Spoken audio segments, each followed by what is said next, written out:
Olá, bem-vindos a mais uma conversa nossa. Hoje o tema é comunicação e a gente tem aqui um material bem rico, olha só. Citações de pensadores como Marshall McLuhan, Paulo Freire, Humberto Eco, Malcolm X, gente que parou para pensar nesse negócio que a gente faz o tempo todo, né? Porque comunicação tá aí, desde sempre. Pintura na caverna, rede social hoje. Ela vai moldando como a gente interage, aprende, até como a gente vê o mundo. E as fontes que a gente separou trazem umas reflexões bem afiadas sobre isso. Então, o nosso papo aqui é tentar desempacotar um pouco essas ideias. O que esses estudiosos viram sobre o poder da comunicação e os meios que a gente usa. Como isso tudo impacta a gente. Acho que é por aí. Vamos investigar isso.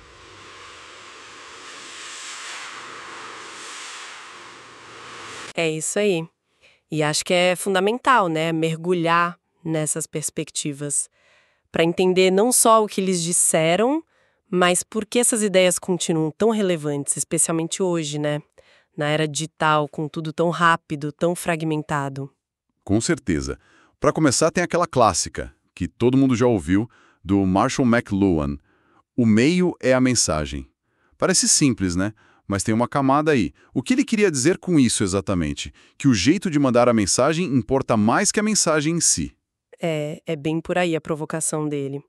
A ideia central, assim, é que a tecnologia que a gente usa para se comunicar, sei lá, o livro, o rádio, a TV, a internet, essa tecnologia tem um impacto muito mais profundo na sociedade, na nossa forma de perceber o mundo, do que o conteúdo específico que ela transmite, sabe? O formato, o meio, ele meio que reorganiza nossos sentidos, nossos hábitos mentais, até a nossa organização social. Muitas vezes a gente nem percebe. Pensa na TV, por exemplo. Sim. Ela não só passou a informar, mas mudou a dinâmica dentro de casa, o jeito de fazer política, o que é ser famoso, tudo isso independente do programa que estava passando, né? Faz todo sentido. O formato dita o ritmo, o jeito de consumir aquilo, e isso me lembrou uma outra frase conectada, acho que do John Calkin, que trabalhou com ele. Nós moldamos nossas ferramentas e depois nossas ferramentas nos moldam. Parece que casa perfeitamente com isso, não? Casa total. Mostra essa relação de mão dupla, né?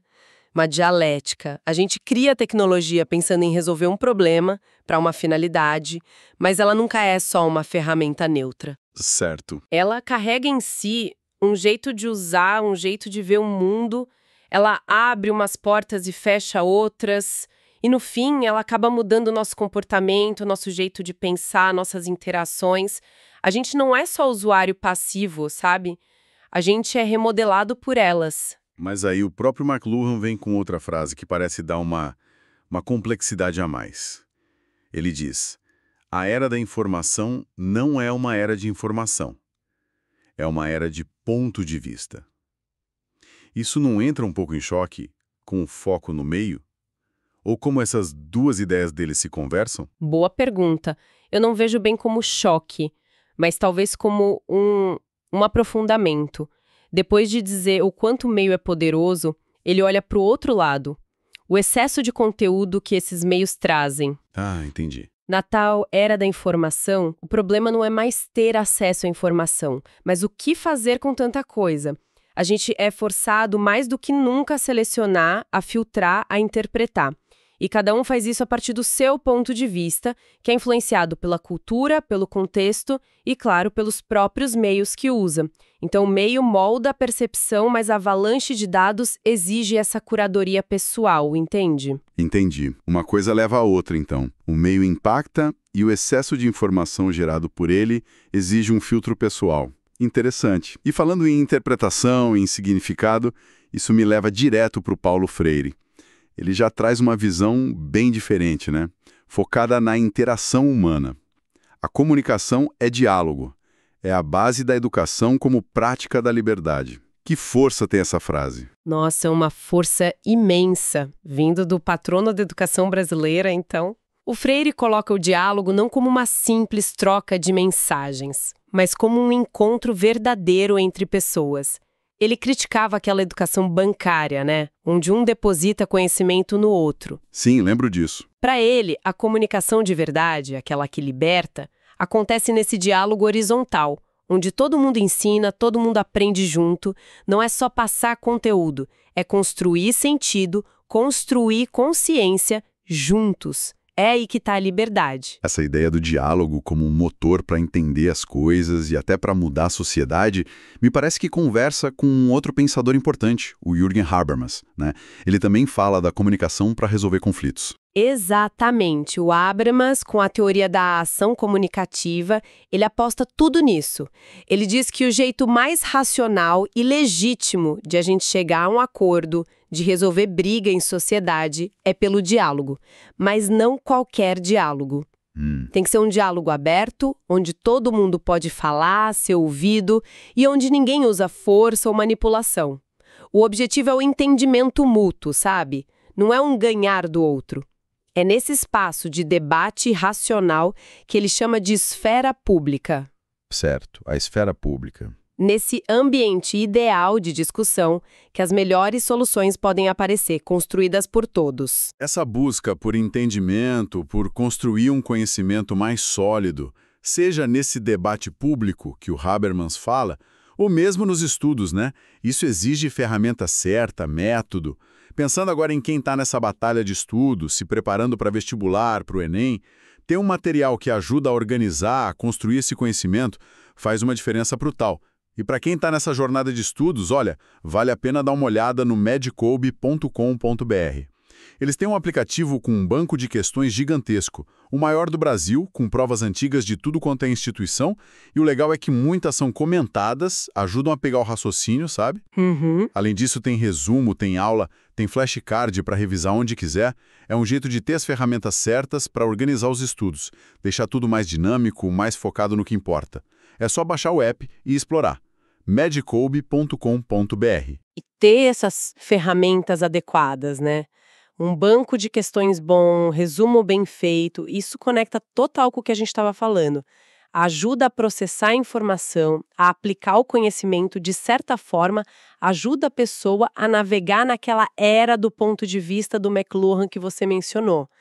Permite testar o próprio entendimento. Organizar a informação é chave para a comunicação eficaz, até para a comunicação com a gente mesmo na hora de aprender. Exato. Mas, bom, nem toda comunicação busca esse entendimento bonito do Freire e do Habermas, né? Agora a gente entra num terreno mais espinhudo, digamos. A relação entre mídia, poder, controle. Tem uma citação do Malcolm X que é, nossa, um soco no estômago. Se não estás prevenido ante os meios de comunicação, te farão amar o opressor e odiar o oprimido. O que isso diz sobre o lado B da comunicação? Diz muito. Diz sobre o potencial da comunicação como ferramenta de poder mesmo, de dominação.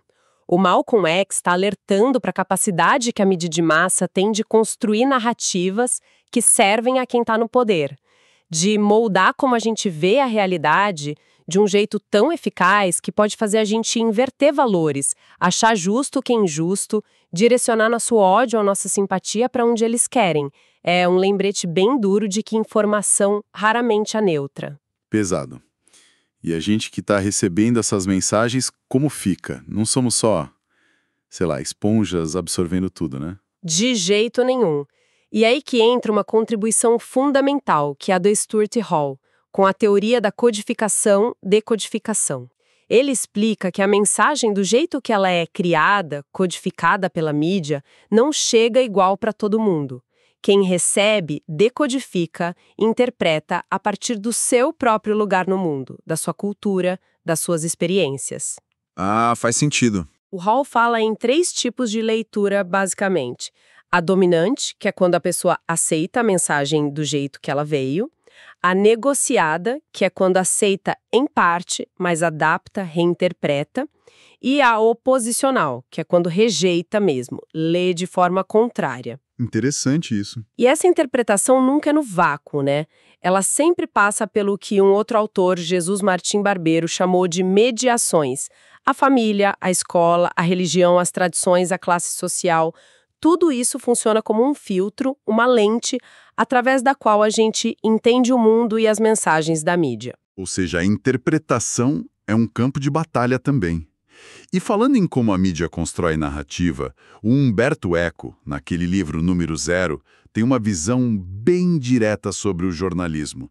Não são as notícias que fazem o jornal, mas o jornal é que faz as notícias.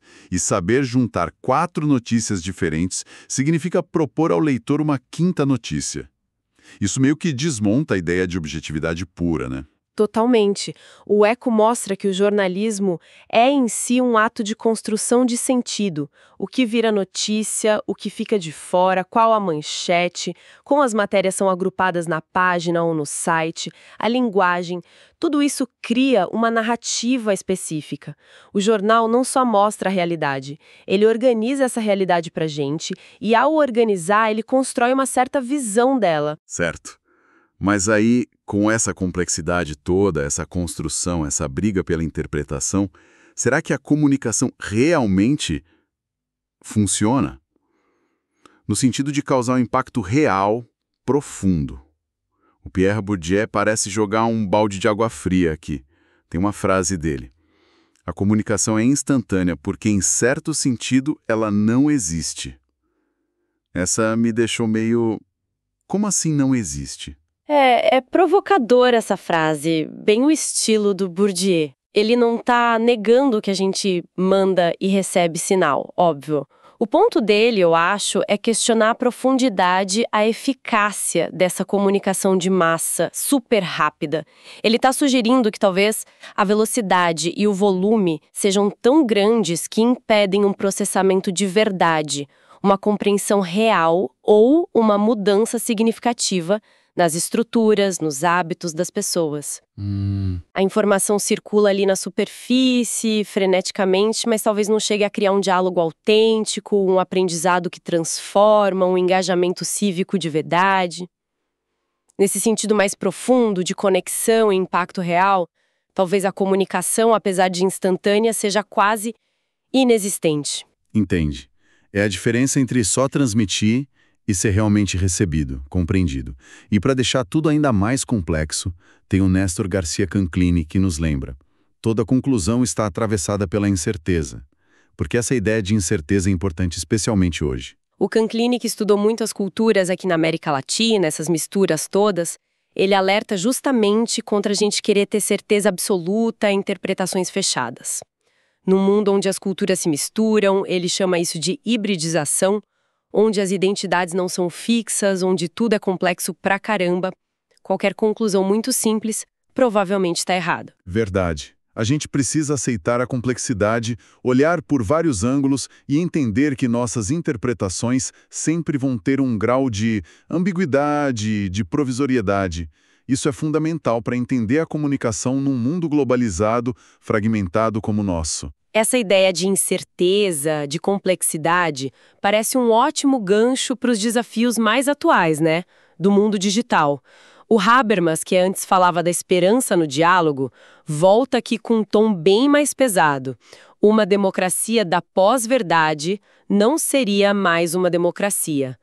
Qual é o medo dele aqui especificamente? O medo do Habermas, e é um medo muito presente hoje, é que essa onda de desinformação, de fake news, de apelo puramente emocional, principalmente nas redes sociais, acabe destruindo a base do debate público racional. Se cada um vive na sua bolha, se os fatos objetivos perdem valor, se não dá mais para conversar porque falta um chão comum, como é que funciona a democracia? Complicado. A deliberação democrática, que é essa discussão coletiva para tomar decisão baseada em argumento, em evidência, ela fica inviável. E sem essa deliberação, a própria legitimidade da democracia vai para o espaço. É um risco muito sério. É uma preocupação que a gente vive na pele, né? E nessa linha, talvez de forma ainda mais ácida, tem o Humberto Eco de novo comentando sobre as redes sociais. As mídias sociais deram o direito de fala à legião de imbecis que anteriormente falavam só no bar, sem causar dano à coletividade. É uma frase forte, polêmica, quase elitista para alguns, mas qual a preocupação real por trás dela? A linguagem é bem forte, né? Mas a preocupação do Eco, eu acho, era com a perda de filtros e com a escala gigantesca que a desinformação, o discurso raso, a opinião sem fundamento ganharam com a internet. Antes, como ele diz na metáfora do bar, essas coisas tinham um alcance limitado. Certo. Talvez ficasse ali, entre poucos. Hoje, a mesma bobagem, o mesmo discurso de ódio pode viralizar em minutos, chegar a milhões de pessoas e causar danos reais. Polarização, pânico, desconfiança em tudo. O Eco está levantando uma questão difícil sobre essa tensão. Por um lado, a internet democratizou a voz, o que é bom. Por outro, tem a responsabilidade sobre o que se diz e o impacto disso na sociedade toda. Nossa, que jornada a gente fez aqui, hein? Começamos lá com McLuhan e o poder do meio, passamos pela força do diálogo com Freire e Habermas, encaramos as sombras da manipulação, a complexidade da interpretação com Malcolm X, Hall, Eco, Bourdieu, Canclini, até chegar nesses dilemas de agora, da era digital. Fica muito claro que entender comunicação é bem mais do que só pensar em quem fala e quem ouve. Com certeza. O que fica dessa conversa toda é que a comunicação é um campo de batalha constante, né? Uma disputa pelo significado, pela influência, pela própria definição da realidade que a gente compartilha. A gente viu essa tensão entre o diálogo que liberta e a manipulação que oprime, entre a influência dos meios que a gente não escapa e a nossa capacidade, talvez limitada, de ler criticamente, entre a promessa de conectar todo mundo e o risco real de fragmentar tudo na pós-verdade. Entender essas tensões, essas dinâmicas de poder, as mediações, é essencial para navegar nesse mundo de hoje de forma mais consciente. Exato. E isso tudo deixa a gente com uma pergunta no ar para continuar pensando algo que vai além do que a gente cobriu aqui. Se essas ferramentas, esses meios que a gente usa todo santo dia, realmente moldam tanto assim nossa percepção, nossas interações, qual é a nossa responsabilidade individual nisso tudo? Como cada um de nós escolhe se comunicar, como a gente filtra o que consome e talvez como a gente pode contribuir para um ambiente de informação um pouquinho menos tóxico, um pouco mais saudável nesse cenário digital tão desafiador. Fica aí a reflexão para